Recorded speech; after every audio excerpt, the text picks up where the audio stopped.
So we are back with the preparation classes of Hindustan Aeronautics Limited Management Trainee Electronics post. So a lot of people are preparing for that because there is a lot of vacancy and many people have applied. And we are doing the previous year questions and the preparations is going on for the electronics branch. Okay. So let us see the first question. I have increased the level of questions a little bit from the part 1. For the part 1, we have only discussed like very simple questions. From today, we'll be doing little bit advanced. But anyhow, you should know that the level of questions is from medium to easy. It is not difficult as compared to GATE or any other exams. Okay. So the question is, what is the value of R? So very clearly, we can understand R is the resistance in this branch. So this is a circuit, and these kind of circuits you can get, and we have to either apply for Kirchhoff voltage law or current law or nodal analysis or any other voltage division or current division or whatever we have to apply to find the values of either resistance or voltage or current. These kind of questions you can expect. Okay. Now what I'm going to do here is I'm going to apply nodal analysis. Okay. I'm going to take this specific node, which is N, and I'm going to take the voltage in this node as V. Now I'm going to apply nodal analysis for that node, and I'm going to take the current directions for this branch towards the node, this branch away from the node, and for this branch already they have given the current is towards, and this will be the ground. If you don't have any idea about what is KCL, that is Kirchhoff current law, and what is Kirchhoff voltage law, there's a lot of videos, questions, problem solving videos, a lot of them is available in our channel. Please watch those. Anyhow, we'll be discussing more these kind of questions in the upcoming days. Okay, so please follow along. So let us do nodal analysis. Let us write the equation. I'm going to use a different marker. I have black and green. Okay, so let me write the nodal equation for the node. First, for this branch, okay, I'm going to write, it will be difference of voltage by resistance, 50 minus V by R. What is R value? R value is already given in the question, so you don't have to write R. It is 6 ohms. Okay, so that is 6. So 50 minus V by 6. So I am writing the nodal analysis of or current equations for the branches. So the first branch I have taken is this branch. Okay, and I have taken that the current is flowing towards this node. So it is this voltage minus the voltage of this node, which is V, by the resistance. So what is current? Current is voltage by resistance. So this is the difference of voltage, and resistance value is 6. Okay, yeah. So that is the first part of the equation. Then minus, for this branch, that is the downwards branch, it is voltage V minus ground. So here the voltage is 0 and the current is flowing towards the ground or away from the node, right? So I am taking voltage V minus ground voltage, that is 0, by 4. So you can, sorry, not 4, it is 7. 7 ohms. Okay, so I have to write V by 7 minus V by 7. Okay, and for the third branch, which is this branch, current value is directly given as 4 amperes. So minus 4 equal to 0. So this will be your equation for your nodal analysis of node N. Okay, so here, this one. Yeah. And on solving this, there is only one unknown variable. You just have to do math and solve, and you will get V is equal to 14 volt. Okay. So here V will be 14. Now we don't need any V or anything. We just need to find the value of resistance in this branch. Right. So how to find it? In order to find that, we have to apply again Ohm's law. I'm just removing, just note down somewhere that V is equal to 14. Okay. Now I'm going to apply Ohm's law for this branch. V equal to I into R. What is I value? I value is given as 4. Voltage we found, it is 14. So what will be R? From this you can get R is equal to 3.5 ohms. So if it is an MCQ based question, there will be various options, and out of which one option will be 3.5. Please select it. Okay. So that is the first question. Let us move towards the next question.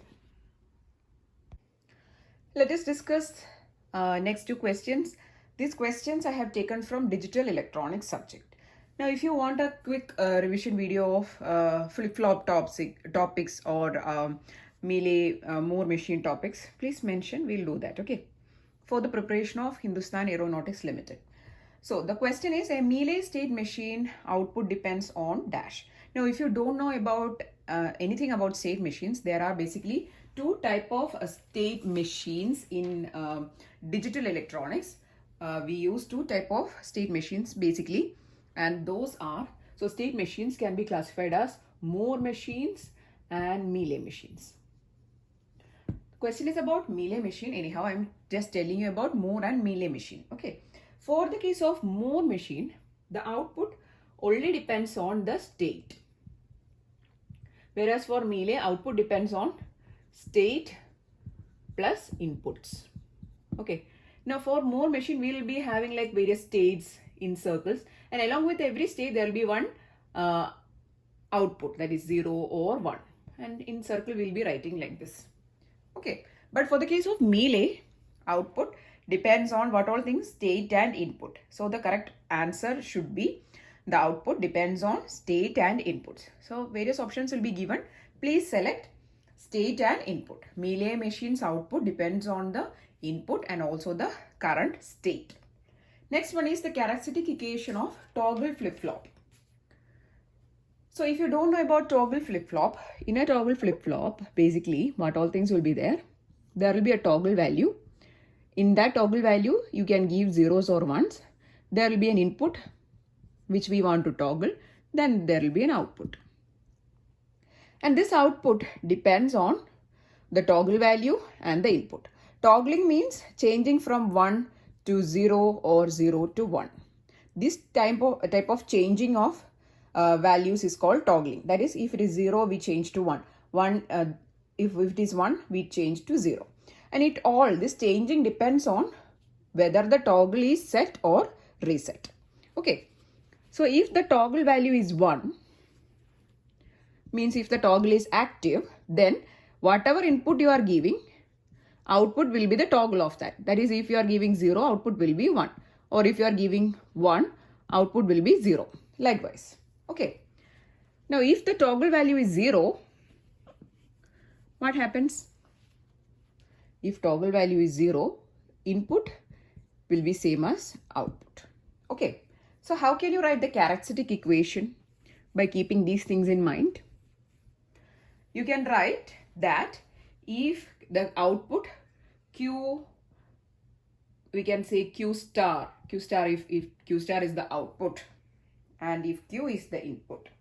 Okay, so then Q star is equal to T bar Q plus TQ bar, where Q is the input. This is the output. Okay, so output will be, if T is not set, means whatever input you are giving, directly it will go to the output. Plus, the other condition is, if T is set, means output will be toggled, Q bar will come. Okay, so this is the characteristic equation. Just know, if T is equal to 0 means toggling won't happen. If T is 1 means toggling of the input will happen. Okay. Let us move towards the next question. Okay, you can see the question on board. I'm not sure whether you are able to read my handwriting or not. Anyhow, I'm going to read the question for you. What is percentage of modulation? Percentage of modulation is represented by modulation index in percentage. Okay. Of AM wave if carrier power is 8 kilowatt and 2 kilowatt in each side bands. Okay, so the equation you have to know here is this.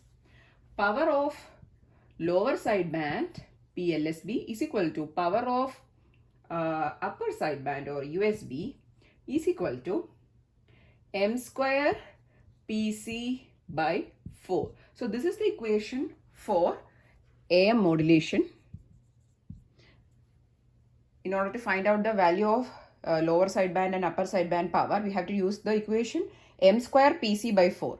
Now you will be thinking, what is pc? Pc is the carrier power. M is the modulation index. Okay, generally modulation index is a value, but you can also represent it in terms of percentage, and then we call it as percentage of modulation. Okay, so here what all things is given? PLSB and PUSB is given. It is 2 kilowatts. So you can say 2 kilowatts is equal to, these are powers, okay, watt, M square into PC. What is PC? C, carrier power, that is 8 kilowatt. 8 kilowatt by 4. Solve this equation. How will you get?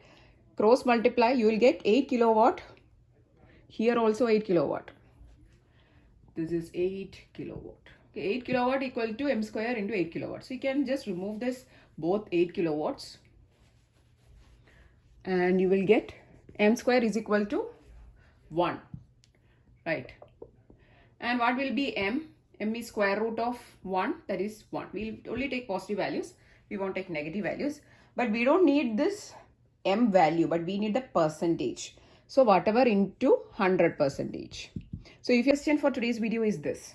I have made some words are short form, but I'm going to explain it. Don't worry. So the question is, a radar transmitter, this is TR, that is transmitter, has PRF is pulse repetition frequency. Please note down, PRF is pulse repetition frequency of 1500 pulse per second. PPS is pulse per second. It is a frequency, so it is pulse per second, and pulse width of 1 microsecond. What is duty cycle? So note down this equation. Duty cycle equal to PRF into pulse width. PRF is pulse repetition frequency. It is given in the question. Pulse width is also given 1 microsecond. So just multiply. That is 1500 into 10 raised to minus 6. Micro is minus 6. So the value will be, answer is 0.0015 seconds is the duty cycle. Okay. Again, radar related questions and formula revision videos are there in the channel. If you want to have a look, and if you want any of this, please mention. I will share the link with you. You can prepare based on that. A lot of formula revision videos are there. Please watch those. It is definitely going to be useful. Please subscribe the channel for more preparation videos of Hindustan Aeronautics Limited.